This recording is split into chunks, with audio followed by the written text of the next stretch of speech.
사도신경하심으로 우리의 신앙을 하나님 앞에 고백합니다. 나는 전능하신 아버지 하나님, 천지의 창조주를 믿습니다.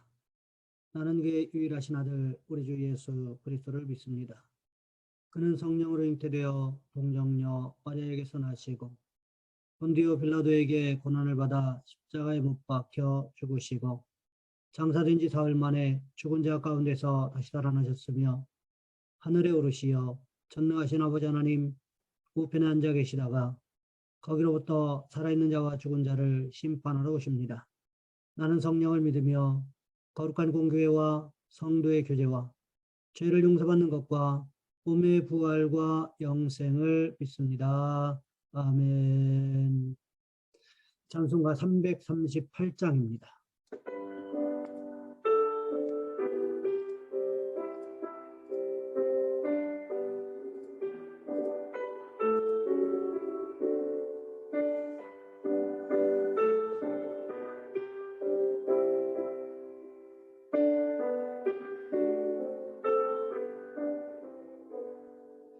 내 주 가까이 하게 하는 십자가 짐 같은 고생이라 내 일생 소원은 늘 찬송하면서 주께 더 나아가기 원합니다. 내 고생하는 것 염려고비 돌베개 보장 갔습니다. 꿈에도 소원이 늘 찬송하면서 주께 더 나아가기 원합니다.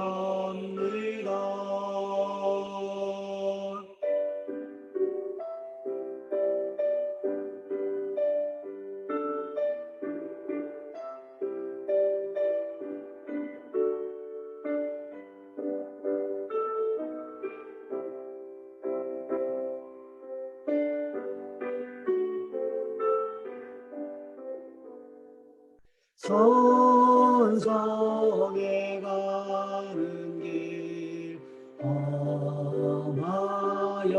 험하여도 생명길에 나니 은혜로다.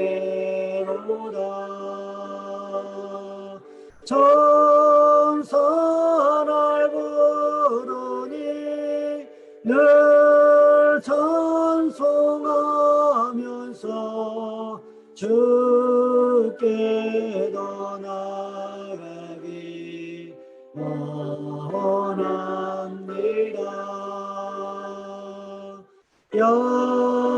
야곱이 잠깨어 일어난 후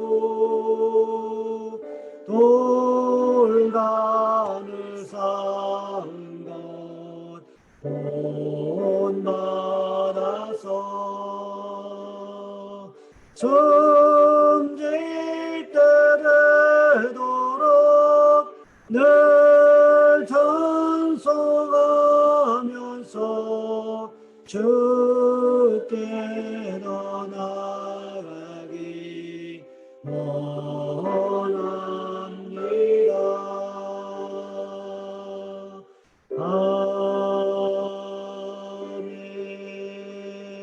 아멘.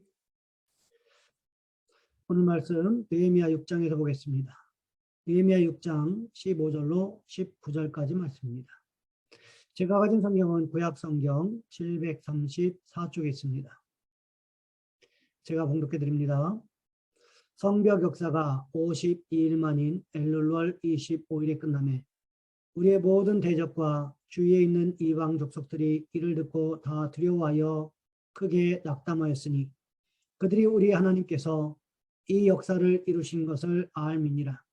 또한 그때에 유다의 귀족들이 여러 번 도비아에게 편지하였고 도비아의 편지도 그들에게 이르렀으니 도비아는 아라의 아들 스가냐의 사위가 되었고 도비아의 아들 여호하난도 베레기아의 아들 무술람의 딸을 아내로 맞이하였으므로 유다에서 그와 동맹한 자가 많음이라. 그들이 도비아의 선행을 내 앞에 말하고 또 내 말도 그에게 전하매 도비아가 내게 편지하여 나를 두렵게 하고자 하였느니라. 아멘. 오늘 본문의 말씀을 가지고 성벽 재건 공사 이유라는 제목으로 함께 말씀을 살펴보겠습니다. 지금으로부터 약 90여 년 전에 영국에서 일어난 일입니다. 한 시골 소년이 런던의 큰 교회를 찾아갔습니다. 소년은 집이 몹시 가난해서 더 이상 공부할 수 없게 되자 교회의 도서관에서 잔심부름하면서 그나마 공부도 하고 책을 읽으려고 무작정 올라온 것이었습니다. 소년은 목사님이 외출하고 없자 대기실에서 기다렸습니다. 그런데 소년의 등 뒤에 수많은 책들로 가득했습니다. 그것을 바라보는 소년의 눈에는 반짝반짝 빛이 났습니다. 흥분한 소년은 책을 둘러보다가 한쪽 구석에 두껍게 먼지가 쌓인 책을 한 권 발견했습니다. 볼품없는 그 책은 아무도 펼쳐보지 않은 듯 했습니다. 소년은 먼지라도 털 생각으로 책을 꺼냈다가 차츰 그 내용에 빠지게 되었습니다. 그 책은 페브리에의 동물학이었습니다. 소년은 서서 그 책을 열심히 읽었습니다. 마침내 마지막 장을 읽었을 때 끝장에 이런 메모가 남겨져 있었습니다. 이 책을 끝까지 읽어주셔서 고맙습니다. 이제 곧 런던 법원으로 가서 1136호의 서류를 가지십시오. 어리둥절한 소년은 곧장 법원으로 달려가 서류를 받았습니다. 그런데 놀랍게도 그 서류에는 소년에게 400만 달러의 유산을 상속한다는 내용이 적혀 있었습니다. 소년은 눈을 비비며 다시금 꼼꼼히 서류를 읽어보았습니다. 이것은 나의 유언장입니다. 당신은 나의 저서를 처음으로 읽어주신 분이십니다. 나는 평생을 바쳐 동물학을 연구하고 책을 썼지만 아무도 관심을 가져주지 않았습니다.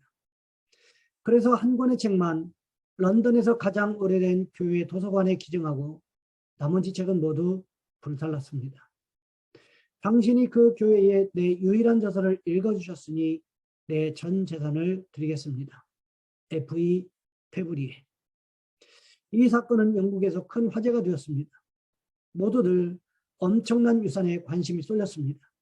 소년은 페브리에의 뜻을 기려 영국 전역에 도서관을 세웠습니다. 그리고 좋은 책을 보급하는 데 힘썼으며 가난한 사람들을 도우며 평생을 보냈습니다. 책 한 권이 소년에게 놀라운 행운과 변화를 가져온 것입니다. 하나님의 책인 성경을 보고 운명이 바뀐 사람들이 있습니다. 어거스틴이 그랬고 루터가 그랬고 기도의 사람 조지 뮬러가 그랬습니다. 작게는 우리 한 사람 한 사람이 바로 그 증거라는 거지요. 성경의 약속은 사람의 운명을 바꿔놓는 힘이 있다는 것입니다. 오늘 본문에도 이와 같은 능력을 경험했던 사람이 있습니다. 그가 바로 느헤미야였습니다. 느헤미야에게 다가온 성벽 공사 이후에 나타난 변화들이 있었습니다. 그것이 무엇이었습니까? 첫 번째로 성벽 공사 이후에 대적들이 하나님의 살아계심을 두려워하기 시작했다는 것입니다. 느헤미야는 자신에게 다가온 신앙적인 시험들을 하나님 앞에 기도함으로 잘 이겨냈습니다. 그랬더니 어떤 일이 일어났습니까? 오늘 보면 15절 말씀해 보시면 이렇게 기록하고 있습니다. 성벽 역사가 52일 만인 엘룰월 25일에 끝나매. 오늘 보면 15절 말씀해 보시면 성벽 공사가 끝났다고 기록하고 있습니다. 느헤미야 6장 1절 말씀과는 상반되는 말씀이라고 할 수 있습니다. 느헤미야 6장 1절 말씀해 보시면 무엇이라고 기록하고 있습니까? 내가 아직 성문에 문짝을 달지 못했다라고 기록하고 있습니다. 오늘 본문 15절 말씀에서는 성벽 공사가 끝났다고 기록하고 있지요. 무슨 의미일까요? 1절 말씀에서 아직 달지 못했던 문짝들과 거기에 딸린 빗장, 자물쇠, 그리고 여러 가지 필요한 것들을 만들어서 성문을 달았다는 거지요. 그러므로 인해서 성벽 재건 공사가 완전히 마무리되었다는 의미로 끝났다는 단어를 사용하고 있는 것을 볼 수가 있습니다. 성벽 재건 공사를 시작한 지 52일 만이라는 단기간 안에 완공되었다고 하는 것은 예루살렘 주변에 있는 대적들에게 상당히 충격적이었을 것입니다. 왜 그랬을까요? 주변의 대적들의 끊임없는 방해가 있었습니다. 산발락과 게셈이 오노 평지에서 느헤미야를 만나서 암살하려는 계획을 가지고 끊임없이 방해했습니다. 거기에다가 개봉된 편지를 보내서 나쁜 소문을 내려고 했습니다. 그뿐만이 아니었습니다. 예루살렘에 거주하는 가난한 백성들과 귀족들, 민장들 간에 거리 대금업과 세금 문제로 인한 분쟁의 문제가 있었습니다. 이런 산적해 있는 현안 문제들이 있었음에도 불구하고 52일 만에 예루살렘 성벽 재건 공사가 완공되었다고 하는 것은 주변의 대적들을 충분히 긴장하게 만드는 요소가 있었다는 것입니다. 왜 그랬을까요? 오늘 보면 16절 말씀해 보시면 이렇게 기록하고 있습니다. 우리의 모든 대적과 주위에 있는 이방 족속들이 이를 듣고 다 두려워하여 크게 낙담하였으니 그들이 우리 하나님께서 이 역사를 이루신 것을 알미니라. 예루살렘 성벽 재건 공사가 완공되었다는 소식을 듣고 예루살렘 주변에 있는 모든 대적들과 이방 족속들이 다 두려워하여 크게 낙담했다고 기록하고 있습니다. 왜 그랬을까요? 모든 대적들과 이방인들이 깨달은 것이 있었습니다. 그것은 하나님께서 예루살렘 성벽 재건 공사를 도우셨다는 것이었습니다. 이것은 곧 무엇을 의미하는 것일까요? 이스라엘의 하나님이 살아계실 뿐만 아니라 이스라엘의 하나님이 느헤미야의 편이라는 것을 깨닫게 되었다는 것입니다. 하나님이 누구의 편이셨는가 하는 것이 명백하게 드러나는 순간이었다는 것입니다. 그러니까 하나님이 느헤미야의 편이라는 사실이 성벽 재건 공사를 통해서 명백하게 드러나면서 모든 대적들과 이방 족속들에게 나타난 것이 무엇이었습니까? 자신감의 상실이었다는 것입니다. 지금까지는 이스라엘쯤이야 하는 생각을 가지고 있었습니다. 언제든지 예루살렘 성벽 재건 공사를 흐지부지 만들 수 있다는 자신감이 있었습니다. 그런데 그런 자신감 내지는 자존감이 무너졌다는 것입니다. 왜요? 하나님께서 느헤미야를 도우심으로 말미암아 예루살렘 성벽 재건 공사가 마무리되었다는 소식이 급속도로 퍼지기 시작했기 때문이었을 것입니다. 그렇습니다. 그리스도인들은 말로 이러쿵저러쿵 하는 사람이 아닙니다. 삶의 현장에서 하나님이 우리와 함께 계심을 보여주어야 한다는 것입니다. 하나님께서 우리와 함께 하신다는 명백한 증거가 있을 때, 우리가 기도할 때 하나님께서 일하신다는 명백한 증거가 있을 때, 세상 사람들은 하나님을 두려워하고 우리를 두려워하는 것이기 때문에 그렇습니다. 바라기는 느헤미야와 같이 하나님께서 우리와 함께 하신다는 명백한 증거를 가지고 살아가는 저와 여러분 우리 모두가 되시기를 주님의 이름으로 부탁을 드립니다. 두 번째로 성벽 공사 이후 대적 도비아와 동맹했던 사람들이 드러나기 시작했다는 것입니다.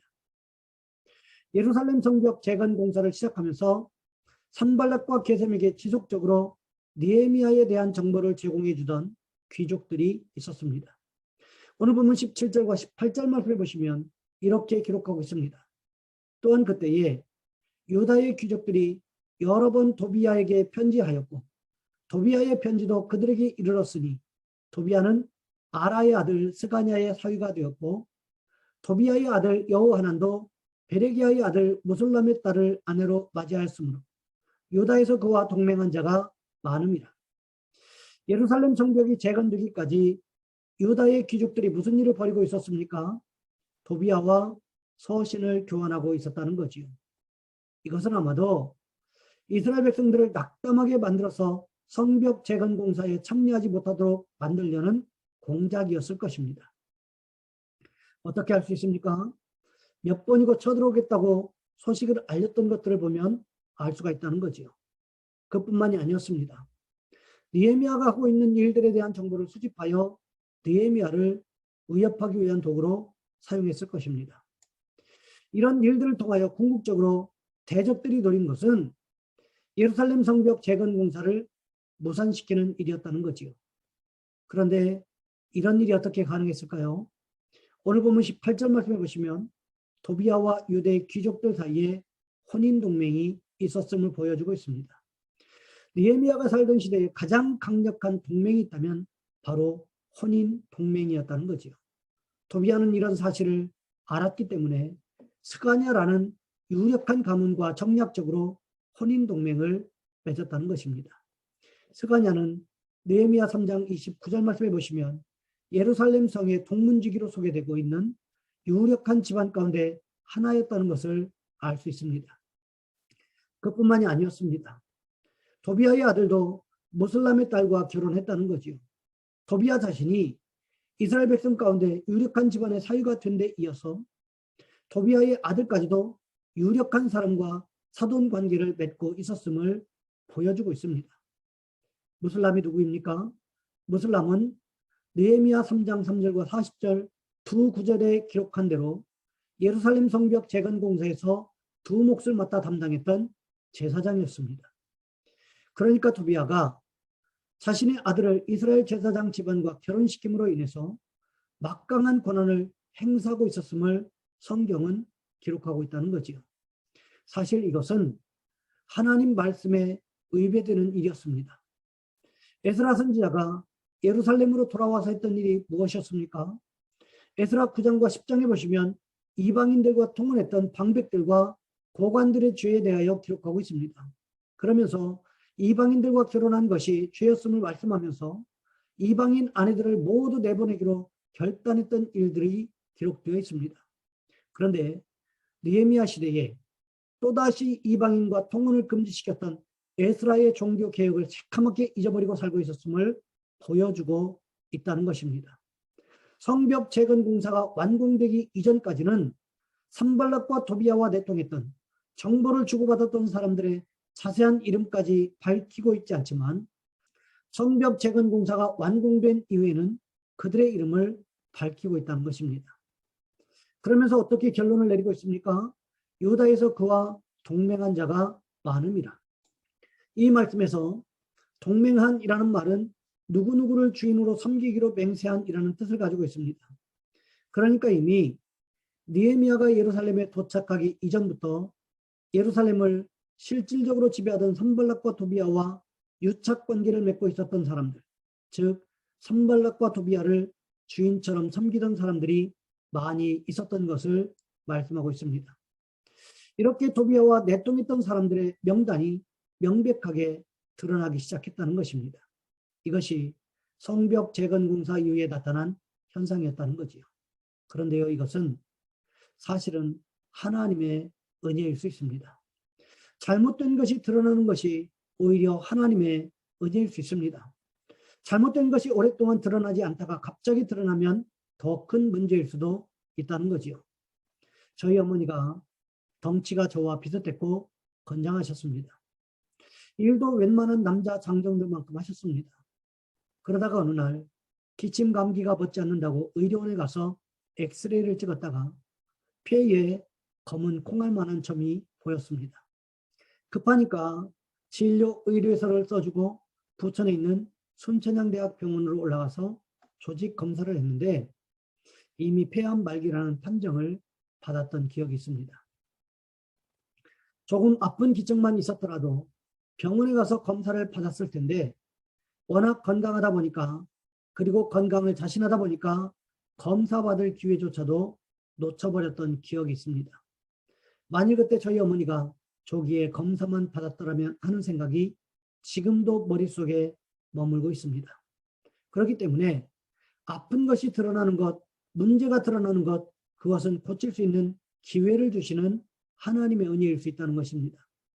오늘 본문에서도 도비야와 내통했던 사람들의 이름이 드러나는 것, 이것이 오히려 이스라엘 민족들을 깨끗하게 하시기 위한 하나님의 계획일 수 있다는 것입니다. 이런 일들이 성벽 재건 공사 이후에 드러났다는 것입니다. 우리 신앙생활에서 이런 문제점들이 드러날 때 우리는 어떻게 하는 것일까요? 하나님 말씀에 비추어 고쳐나감으로 인하여 하나님과의 온전한 관계를 회복해 나가는 저와 여러분 우리 모두가 되시기를 주님의 이름으로 부탁을 드립니다. 마지막 세 번째, 성벽 공사 이후 도비아가 직간접적으로 나서서 느헤미야를 두렵게 하기 시작했다는 것입니다. 오늘 보면 19절 말씀을 보시면 이렇게 기록하고 있습니다. 그들이 도비아의 선행을 내 앞에 말하고 또 내 말도 그에게 전하며 도비아가 내게 편지하여 나를 두렵게 하고자 하였느니라. 예루살렘 성벽 재건 공사가 마무리되자 대적들이 지금까지의 강경책을 버리고 회유책을 사용하고 있는 것을 볼 수 있습니다. 지금까지는 무력으로 어떻게 해서든지 예루살렘 성벽 재건 공사를 못하게 하려고 했습니다. 그것뿐만이 아니라 느헤미야를 교묘하게 원호 평지로 유인해서 암살하려고 했습니다. 그것도 실패하자 이번에는 느헤미야의 평판에 먹칠을 하려고 했습니다. 그런데 그것도 보기 좋게 실패하고 말았습니다. 결국 어떻게 되었습니까? 모든 책략들이 다 실패로 돌아가고 말았습니다. 그리고는 대적들이 그렇게도 원치 않았던 예루살렘 성벽 공사가 마무리되는 시점에 와 있었다는 것입니다. 그러자 이번에는 대적들이 방법을 바꾸기 시작했다는 것입니다. 그 당시 귀족들 사이에 암몬 사람 도비아와 혼인동맹을 맺었던 사람들이 있었습니다. 그들이 도비아가 했던 말을 다른 사람이 말한 것처럼 가장하여 느헤미야에게 전달하기 시작했습니다. 거기에서 그치지 않았습니다. 느헤미야가 했던 말, 느헤미야가 계획했던 일들을 하나하나 도비아에게 전하기 시작했다는 거지요. 그러니까 예루살렘 성 안에서 일어나는 일들을 도비아는 손금 보듯이 훤하게 들여다볼 수 있게 되었다는 것입니다. 상황이 이렇게 돌아가기 시작하자 도비아와 혼인동맹을 맺었던 사람들이 본색을 드러내기 시작합니다. 도비아가 느헤미야가 생각하는 것처럼 나쁜 사람이 아니라고 말하기 시작했다는 거죠. 자신들이 경험해본 도비아는 선한 사람이었다고 도비아의 좋은 면만을 부각시키기 시작했다는 것입니다. 아무리 도비아의 좋은 면만을 부각시킨다고 해도 결국 나쁜 놈은 나쁜 놈이라는 거죠. 도둑질에서 다른 사람에게 나누어 주었다고 해서 도둑질이 선한 행동으로 탈바꿈할 수는 없다는 거죠. 그러던 중에 도비아가 느헤미야를 두렵게 하기 위해서 편지를 썼다는 거지요. 무슨 내용을 썼을까요? 추측컨대 이런 내용이 아니었을까 하는 생각이 듭니다. 나를 함부로 건드렸다가는 너도 그리고 내 주변에 있는 사람들도 무시하지 못할 줄 알아라. 이런 협박이 아니었을까 하는 생각이 들었습니다. 부목사로 교회를 섬길 때 이런 일들이 가끔씩 있었습니다. 학생부 여름 수련회를 끝마치고 아이들이 은혜 받고 돌아왔는데 같이 갔던 교사가 저를 모함하는 일이 있었습니다. 아이들 축복 기도를 해주고 인대가 끊어져서 무릎을 꿇지 못하던 청년 교사를 성령께서 고쳐주셨는데 제가 무슨 이상한 기도를 해서 아이들을 미혹하고 교사들을 미혹하려고 했다고 모함했던 기억이 있습니다. 그때 오히려 다른 교사들이 나서서 저를 변호해 주기도 했던 기억이 있습니다. 그러면서 마지막 항상 귓전에 맴돌던 이야기 하나가 그러다가 교회에서 쫓겨난다는 것이었습니다. 아마도 오늘 본문의 느헤미야에게도 이런 일이 있지 않았을까 하는 추측을 해보게 됩니다. 예루살렘에 사는 수많은 귀족들이 도비아와 연결되어 있었고 귀족들을 통해서 느헤미야를 협박하기도 하고 그러다가 도비아가 직접 편지를 보내서 협박하기도 했다는 거지요. 이런 일들이 언제 일어났습니까? 예루살렘 성벽 재건이 마무리된 이후에도 여전히 일어나고 있었다는 것입니다. 그럼에도 느헤미야는 어떻게 했을까요? 오늘 본문에 기록하고 있지 않지만 여전히 하나님 앞에 기도하면서 한 걸음씩 전진해 나가는 삶을 살아갔으리라는 추측이 가능하게 합니다. 바라기는 우리도 신앙생활 과정 가운데 나를 힘들게 하고 지치게 만드는 환경과 여건이 있다고 할지라도 주님만 바라보면서 한 걸음씩 주님께 가까이 다가가는 삶을 살아가는 저와 여러분 우리 모두가 되시기를 주님의 이름으로 부탁을 드립니다. 이제 말씀을 마무리하겠습니다. 오늘 본문은 예루살렘 성벽 재건 공사가 마무리된 이후에 일어난 일들에 대해서 기록하고 있습니다. 예루살렘 성벽이 재건된 이후에 어떤 일들이 일어났습니까? 첫 번째로 대적들이 하나님의 살아계심을 두려워하기 시작했습니다. 두 번째로 대적 도비아와 동맹했던 사람들이 드러나기 시작했습니다. 마지막 세 번째, 도비아가 직간접적으로 나서서 느헤미야를 두렵게 하기 시작했습니다. 그럼에도 불구하고 느헤미야는 주님만 바라보면서 지치지 않고 한 걸음씩 전진하는 삶을 살아갔다는 거지요.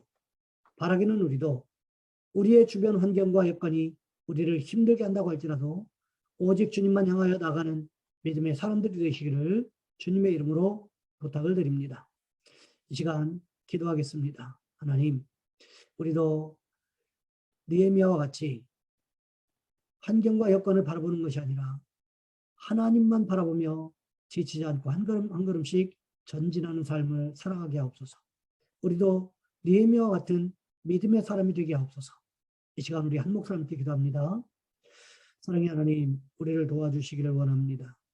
하나님, 우리와 함께 하셔서 여전히 성벽 재건 공사 이후에도 느헤미야를 위협했던 대적들이 있었음에도 불구하고 느헤미야가 하나님을 향하여 한 걸음 한 걸음씩 전진했던 것처럼 우리도 그리할 수 있도록 도와주시기를 원합니다. 우리 주변에 있는 환경과 여건들이 녹록하지가 않습니다. 우리를 힘들게 하고 지치게 하고 쓰러지게 만들기에 충분합니다. 그러나 하나님, 우리가 세상을 바라보고 절망하는 것이 아니라 오직 하나님을 바라보며 우리 주님의 십자가를 바라보며 한 걸음 한 걸음 가까이 나갈 수 있는 우리 모든 성도들 되어줄 수 있도록 주님 인도하여 주시옵소서.